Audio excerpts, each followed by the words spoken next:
if you're creative, you need to be creative or you're just going to dim your flame until you're just burnt out. Welcome back to the podcast where we explore the creator economy and how you can succeed in it. Our guest today is the co-founder of creatorpad.io, a platform to get one-on-one guidance from highly accomplished professionals inside the creator economy. I'd like to give Luke Himmelbach a warm welcome to the creator landscape. How are you, man? I'm doing great. Thank you so much for having me on, Jake. It's been a long time coming. I'm super excited to be on and chat with you today. Please just give the audience, the creators and creative professionals, a bit of an introduction into yourself. What's your story? How did you get into the creator economy to the point where you're doing what you're doing now? My background starts in traditional journalism. I really loved just finding interesting stories that really weren't being told. I wanted to do investigative reporting and learned very quickly post-grad that it's not a very lucrative space, unfortunately. And moving into Manhattan from being a college graduate, I needed to find something to pay the bills, put food on the table and whatnot. So I started breaking into the more lifestyle writing. Wrote for a few different publications, ended up heading up editorial for a few different publications as well. And that's when COVID rolled in. So I just got my first job, just got my first apartment in Manhattan, and then was laid off almost immediately as COVID rolled around. So I was a 20-something-year-old just floundering in New York City, just figuring out what I wanted to do. Something that I was always super interested in was a podcasting space. Excuse me. Always loved podcasting. Podcasters were always so interesting to me just because coming from this traditional journalism background, hearing a different way of having these stories be told, especially from a perspective of somebody who's lived through those stories, is just so eye-opening and thought-provoking. So loving podcasting, I just started exploring around that space a little bit. Ended up working with somebody who's now actually a mentor on our site, John Fry. He's an amazing creator, has done many different podcasts, has his own TikTok show, which is absolutely killing it as well. And he really took me under his wing. At the time, he was running a B2B podcasting brand and allowed me to just help him out on some of the management of the shows, some of the production and whatnot. So at this time, I was doing everything in collaboration with John. John had an amazing opportunity through Wondery, a podcasting conglomerate, to host his own show. And he couldn't have any ties to what we were going to be doing. So within a week's time, I had to set up my own LLC, sign the paperwork and agreements and everything, and got started producing season 2 of that pod, just solo with one editor. So it was very much being tossed in the deep end with an anchor on type experience. But I learned and growed so much through that experience. And I meet my co-founder, Dylan, actually through the Yes Theory podcast. He was a fan of the show and he was working on another podcast at the time who needed some production help. And I actually came on, helped them, and Dylan and I just hit it off, just obsessed with the creator space. And we both knew we wanted to do something in the creator space, but we weren't ever sure what.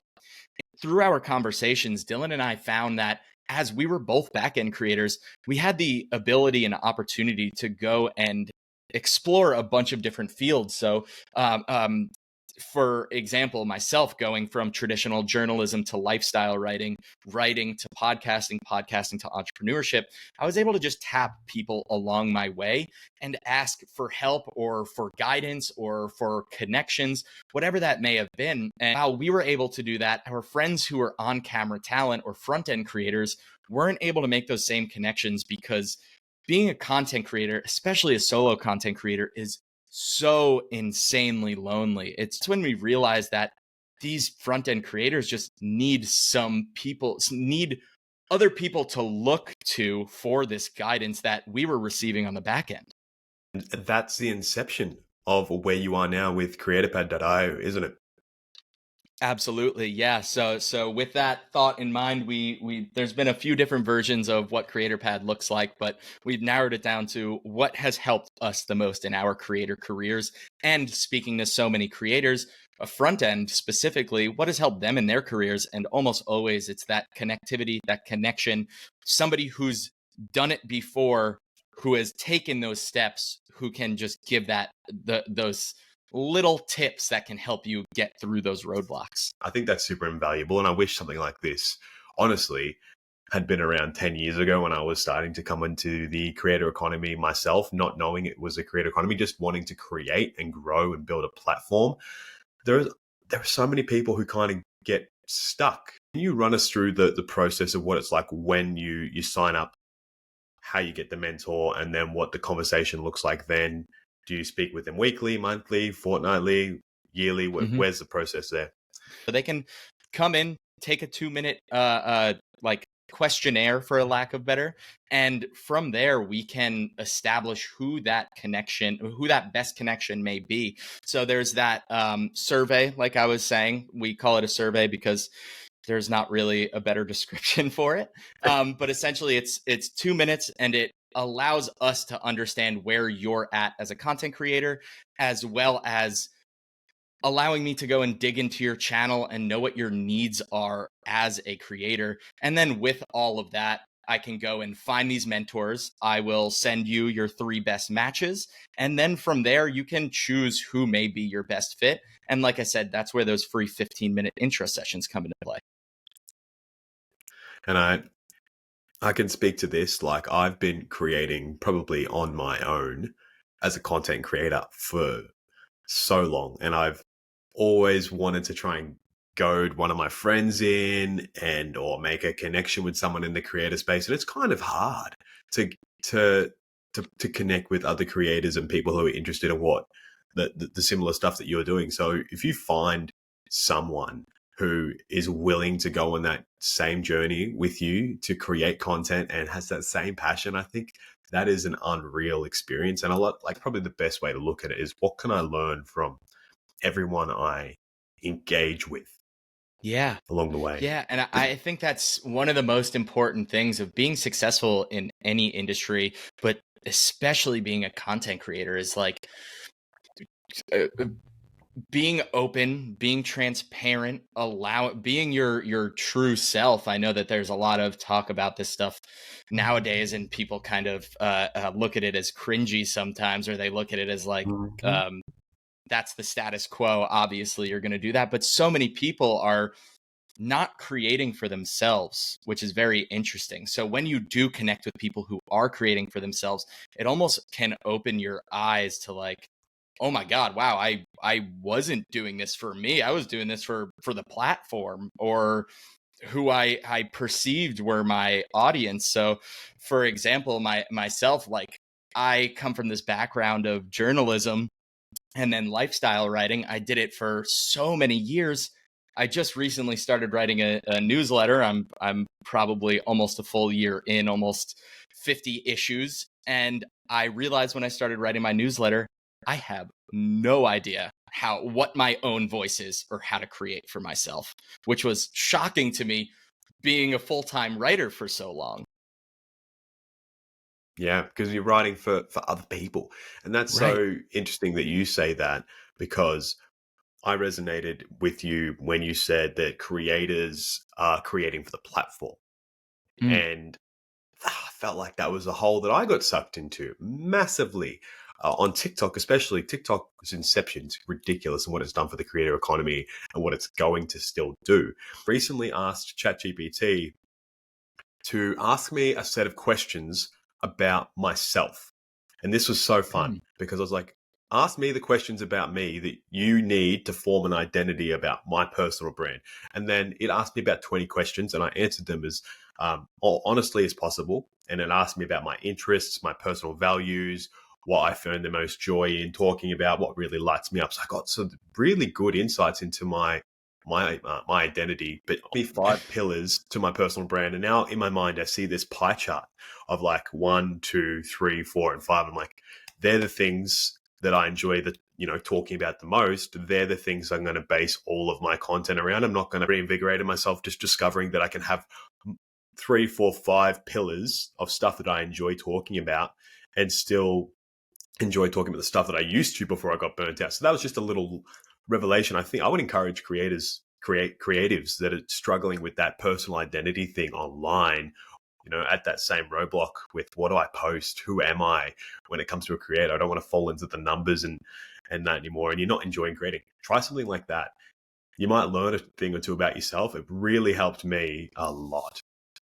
Yeah. Yeah. I love that. And it almost sounds like we're coming from a place of like the high horse of like, you should know yourself, but absolutely not. I mean, it's something that I will run into even to this day where like, I'll be so confident one day, the next day I'll go to write a post. I'm like, why, what's the point? Why am I even doing this? Yep. You know? And I think that any creator of any size can understand and feel that, because at a certain point, if you're not creating for yourself, you're creating for somebody else. And that takes away from the point of being creative. So before we wrap this up, Luke, I want to get your insight on where you see the creator economy going in the next 1 to 5 years, because this is such a big question. It kind of feels like the next big thing. You know how crypto exploded and like everyone's like crypto, crypto, crypto. I feel like creator economy is only going to get more and more and more attention as more and more people start to be creators using their mobile phones. Yeah. Where do you see the space heading? Yeah, I've said this on another podcast and it's a little bit cliche, but I love to say it. I really think that the creator space is going to be synonymous with literally every single industry. There isn't a company out there today that's going to be successful without being on socials, without being creative. And I think that creatives and content creators have an innate ability to identify bullshit, especially when it comes to terms of like product marketing and things like that. So I think creatives are going to start getting into all of these different industries and really being the heart and voice of those industries or brands, whatever it may be. If you want, it's just going to continue to envelop everything, and there's not going to be an aspect that content creation or creators don't have a hand in. If you're a creative, you need to be creative, or you're just going to dim your flame until you're just burnt out. And speaking on burnout, what's the biggest lesson that you've learned through your career inside the space that we're currently in that you could share with our creators and creative professionals so they can learn from your experience? Yeah, I would genuinely say, and this is something that I really didn't realize until the past couple of months, is just like really doing it for you. Don't do it for other people. And I know I'm going to sound like a broken record as we already talked about this, but it genuinely is the most important part. If you're creating for other people, you're not going to feel as good as you would if you wrote drunk and then edited it later, you know? Yeah. Luke, I think it's been an absolute pleasure to have you here for, on the Creator Landscape podcast to share your insights into the creator economy, your personal insights into community, mentorship, being authentic, your self-discovery, your lessons along the way. We want to thank you for all of that you've shown us today. And again, thank you to the creators and creative professionals for listening to this podcast. And if you want some support, or you want to go check out creatorpad.io, you can do so. Just pop that in your URL bar, Google, Firefox, wherever you are, and suss out the platform. It's an incredible opportunity for you to connect with someone to help you further your career inside the creator economy. So thank you so much, everyone, and we'll catch you all in the creator landscape. Luke, pleasure to have you. Thank you, Jake. Appreciate you.